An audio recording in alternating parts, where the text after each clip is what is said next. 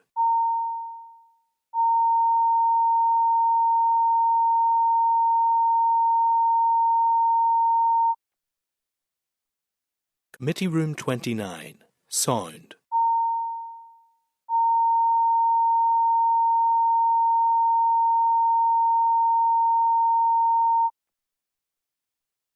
Committee Room 29, Sound.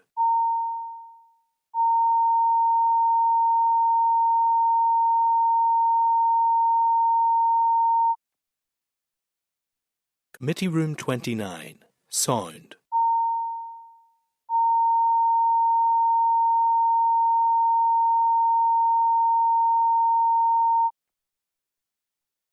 Committee Room 29, Sound.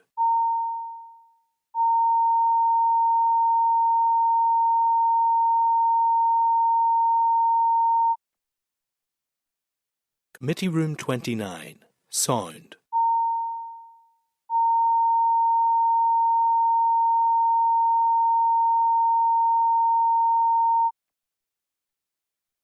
Committee Room 29, Sound.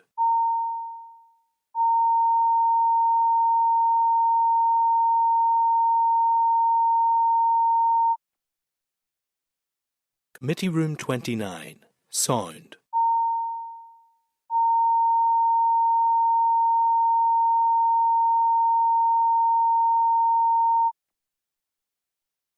Committee Room 29, Sound.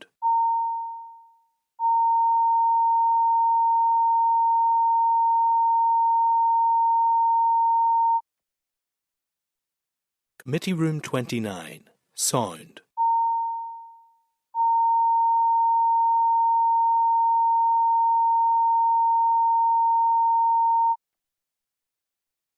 Committee Room 29, Sound.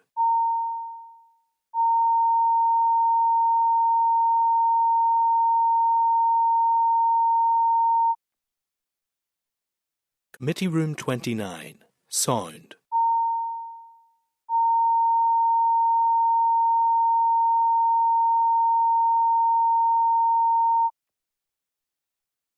Committee Room 29, Sound.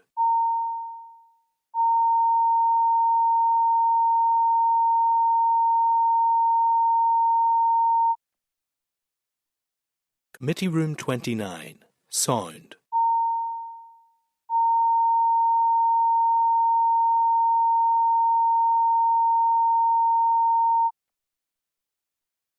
Committee Room 29, Sound.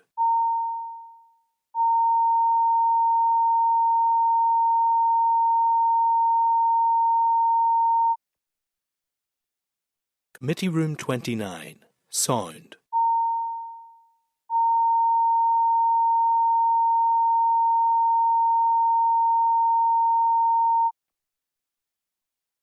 Committee Room 29, Sound.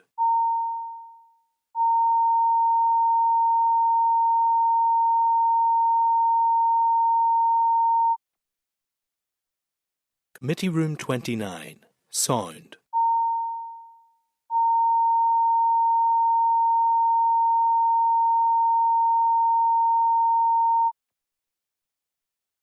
Committee Room 29, Sound.